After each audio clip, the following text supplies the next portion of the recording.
केंद्रीय चुनाव आयोग द्वारा शनिवार को शिवसेना का चुनाव चिन्ह धनुष बाण फ्रीज किए जाने के बाद उद्धव ठाकरे ने आज फेसबुक लाइव के माध्यम से जनसंवाद किया।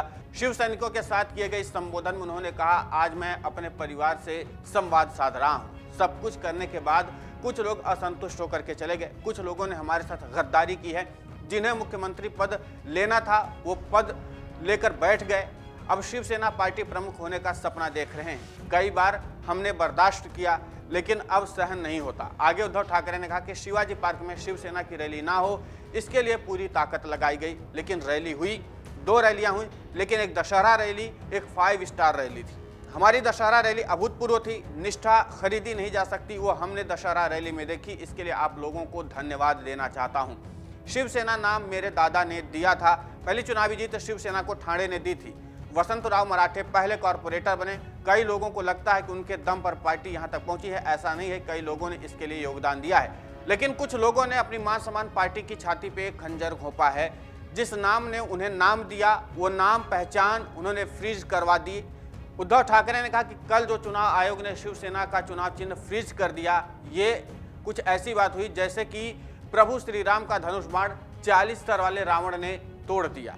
शिवसेना से ही ताकत हासिल कर उन्होंने शिवसेना का ही धनुष बाण फ्रीज करवा दिया। इस धनुष बाण को टूटने की खुशी महाशक्ति को ज्यादा हो रही होगी। आगे शिवसेना पार्टी प्रमुख ने कहा कि शिवसेना को खत्म करने का काम कांग्रेस तो कभी नहीं कर पाई।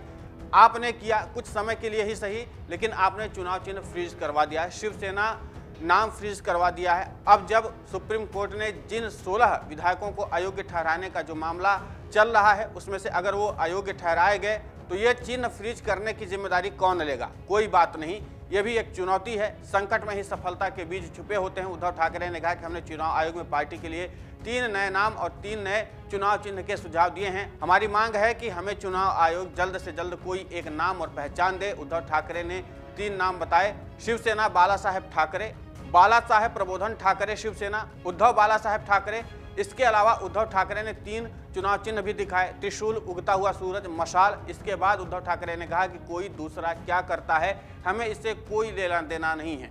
हमारी मांग है कि चुनाव आयोग तुरंत एक चुनाव चिन्ह और पार्टी का नाम दे। उधर रविवार को महाराष्ट्र के उप मुख्यमंत्री देवेंद्र फडणवीस ने रविवार को केंद्रीय चुनाव आयोग द्वारा शिवसेना के चुनाव चिन्ह धनुष बाण के तत्काल के लिए फ्रीज किए जाने के फैसले पर अपनी प्रतिक्रिया दी है। फडणवीस ने संवाददाताओं से कहा कि वो चुनाव आयोग के उस अंतरिम फैसले से हैरान नहीं है जिसमें उद्धव ठाकरे और एकनाथ शिंदे के नेतृत्व वाले शिवसेना के दोनों धड़ों में मुंबई की अंधेरीपुर विधानसभा सीट के लिए 3 नवंबर को होने वाले उपचुनाव में पार्टी के नाम और उसके चुनाव चिन्ह धनुष बाण का इस्तेमाल करने से रोक दिया है।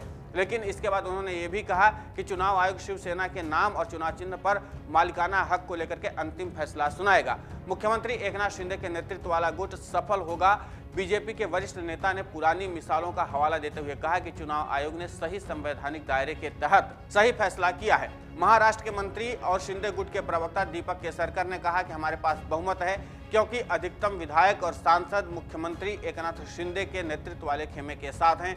फिर भी चुनाव आयोग ने चुनाव चिन्ह फ्रीज कर दिया है, लेकिन हम अपनी लड़ाई जारी रखेंगे। आखिर में जीत हमारी होगी। कुल मिलाकर के दोनों पक्षों ने अपने अपने दावे यहाँ पर ठोक दिए हैं। उन्होंने कहा कि हमने चुनाव आयोग के समक्ष अपना हलफनामा भी दाखिल नहीं किया है क्योंकि हम बहुमत हमारे पास है और हम इसे कल दाखिल कर सकते हैं।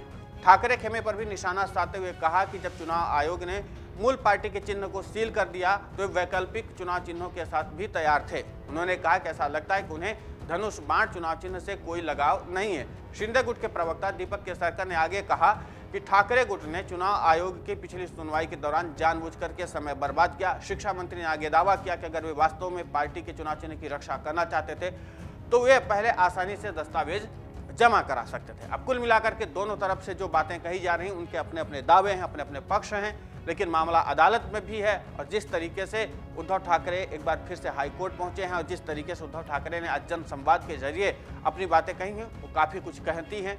लेकिन देखना दिलचस्प होगा कि इस पूरे सियासी दांव पेच में कौन बाजी मारता है। फिलहाल इस घटनाक्रम पर आपकी प्रतिक्रिया क्या है, हमें कमेंट करके जरूर बताएं। डाउनलोड करें अमर उजाला ऐप और पाएं खबरें लगातार। अगर आप ये वीडियो YouTube पर देख रहे हैं तो हमारे चैनल को सब्सक्राइब करें और बेल आइकन को दबाना ना भूलें। अगर आप Facebook पर ये वीडियो देख रहे हैं तो हमारे पेज को लाइक करें।